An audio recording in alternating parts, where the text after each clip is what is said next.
Bien-aimés, je vous salue au nom de Jésus-Christ. Amen. Toujours les fondements de la foi, résurrection des morts. Donc on vient de voir comment les morts ressuscitent. On va voir maintenant où les morts vont ressusciter. Alors, à votre avis, où est-ce que les morts vont ressusciter? On a déjà des pistes suffisantes pour se donner la réponse. Où est-ce qu'ils vont ressusciter? Dans le séjour des morts, dans le sein d'Abraham. Voilà, l'un ou l'autre. Où les morts vont ressusciter, soit dans le sein d'Abraham, soit dans... Ben c'est pas ça. Et c'est ni l'un ni l'autre. Parce qu'ils sont déjà... Ben voilà. Où ils vont ressusciter. S'ils sont déjà dans le sein d'Abraham, qui est une forme de paradis, ils vont ressusciter, ils vont rester dans le sein d'Abraham? Non. Ils vont rester dans le séjour des morts? Non. Ce sont des lieux provisoires, on a dit tout à l'heure. Des lieux provisoires. Donc où ils vont ressusciter? Soit au paradis, soit à l'enfer. Voilà. Est-ce que ça sera sur la terre? Ils vont ressusciter pour vivre sur la terre? Est-ce que le paradis et l'enfer seront sur la terre? Non. À votre connaissance, non. On ne sait pas. Hein. On ne sait pas. Il y en a qui le disent. La Bible dit, Luc 21, 33, le ciel et la terre passeront. Ça va passer. Donc, est-ce que ça sera sur la terre?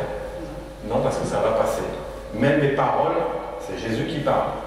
Le ciel et la terre vont passer, mais mes paroles ne passeront point. Donc, on va dire sur la terre. Ça ne sera pas sur la terre. Non, parce qu'il y a beaucoup de doctrines diaboliques qui parlent de ça.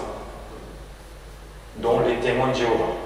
Ça, c'est leur doctrine, qui est totalement eux. On n'en parle pas. C'est la démonologie, ni plus ni moins. Même Jésus n'est pas Dieu.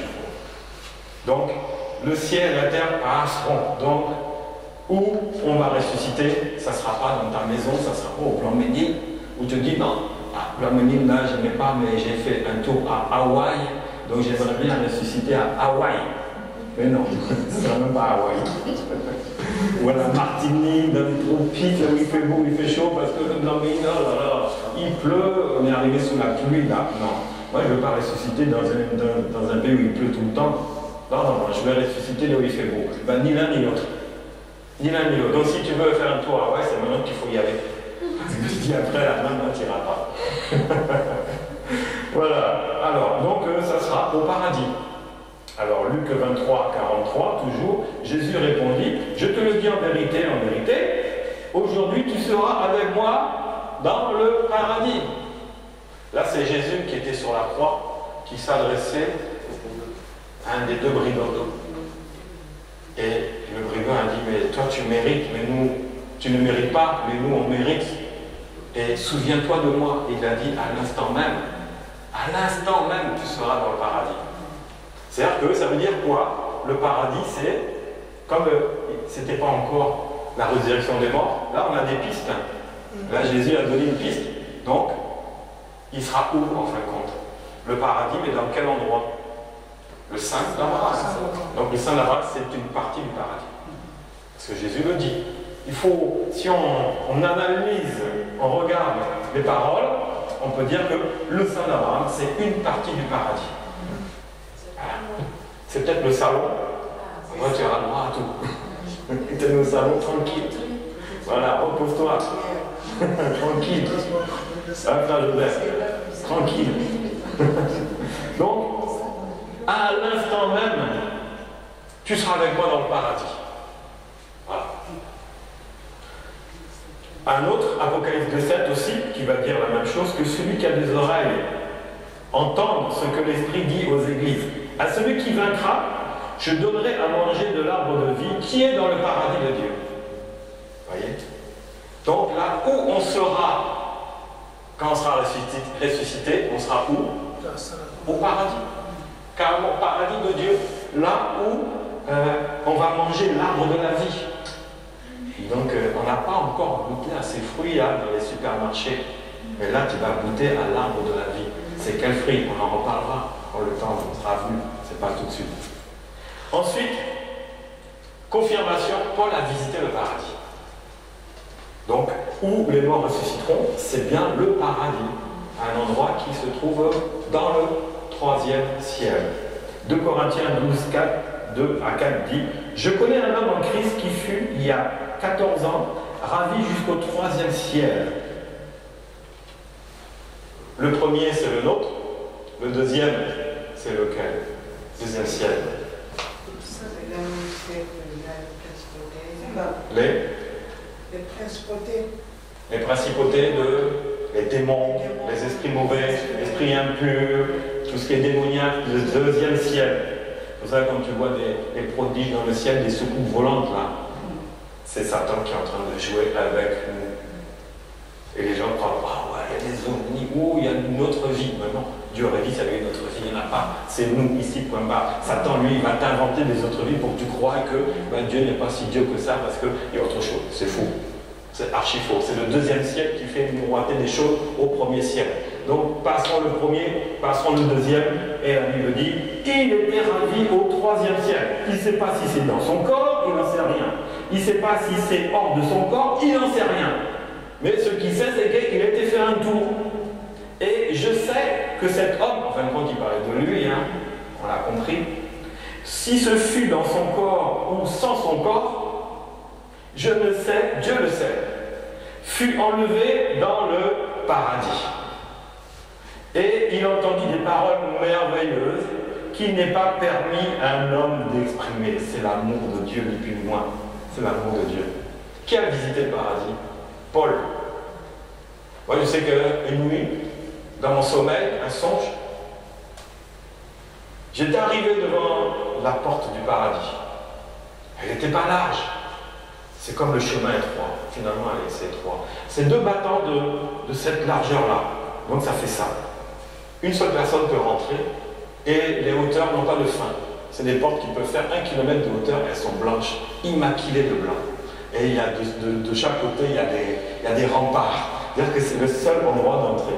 Et je me suis retrouvé là, et je frappe, et on ouvre comme ça, que je vois un géant, il devait être grand comme ça, tout en blanc, les cheveux longs, bref, l'image de Jésus. Et il était blanc, mais je ne voyais pas son visage. Il rayonnait la gloire de Dieu.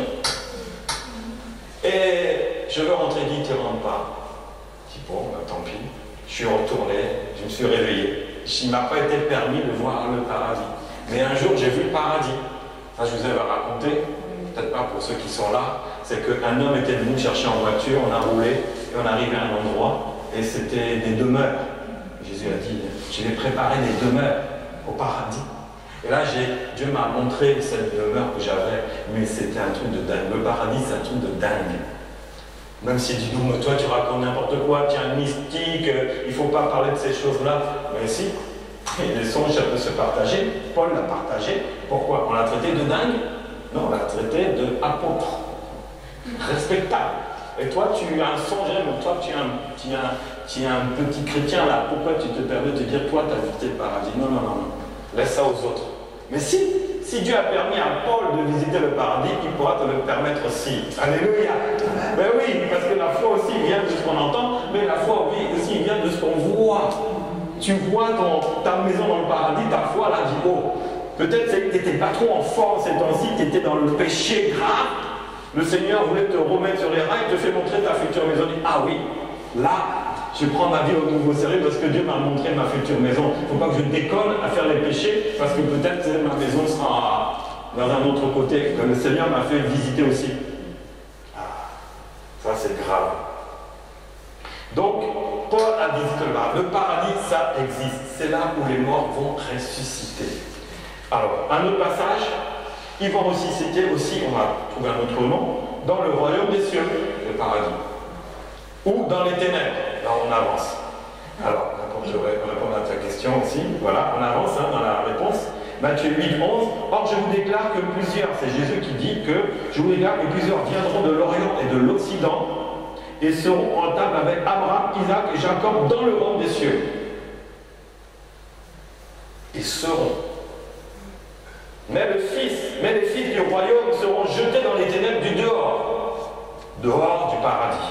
Et il y aura des pleurs, ou il y aura des pleurs et des grincements dedans. Et de qui il parle là? Les fils du royaume seront jetés dans les ténèbres du dehors. C'est qui ces fils du royaume? Israël. Voilà. C'est ceux pour qui Jésus était venu. Pour les saints.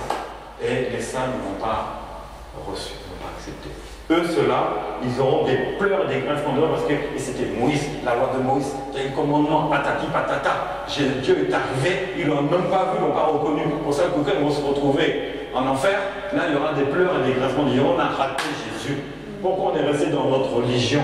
Pourquoi on a écouté les scribes, les sacrificateurs, les pharisiens de la loi, eux qui étaient des terre à terre? Voilà, Jésus arrive en un homme qui ne ressemblait qui n'était pas différent des autres.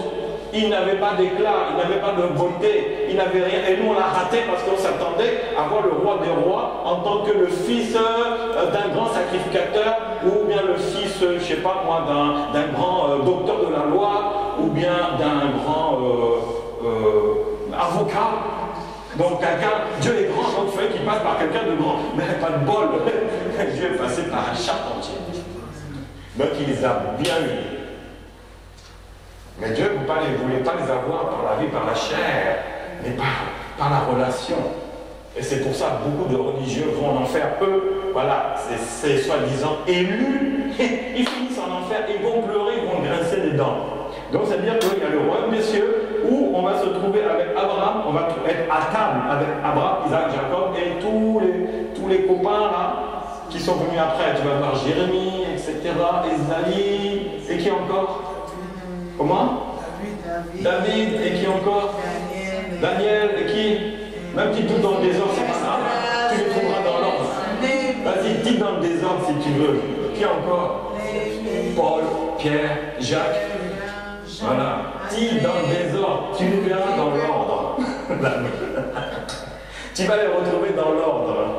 Abraham, Isaac, Jacob, Joseph, etc. Manassé. Tu vas les retrouver dans l'ordre. Sarah. Oui, exactement. Donc aussi encore, un autre nom du paradis, le royaume, ou bien la fournaise ardente. Matthieu 13, 40 dit, « Or, comme on arrache l'ivraie et qu'on la jette au feu, il en sera de même à la fin du monde.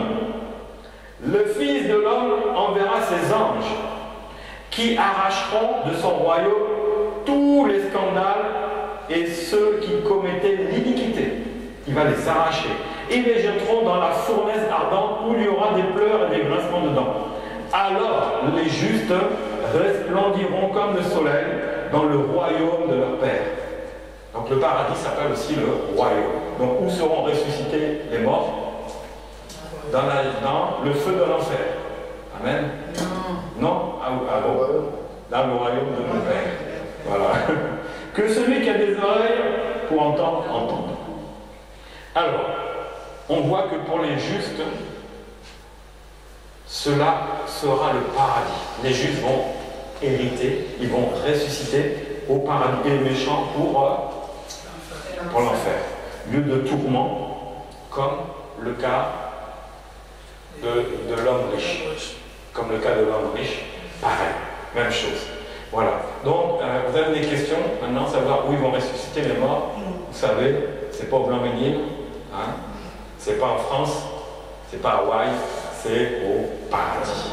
Voilà. Est-ce qu'il y a des questions? Non, frère Philippe, il n'y a pas de questions? C'est bon? Voilà. Que Dieu vous bénisse.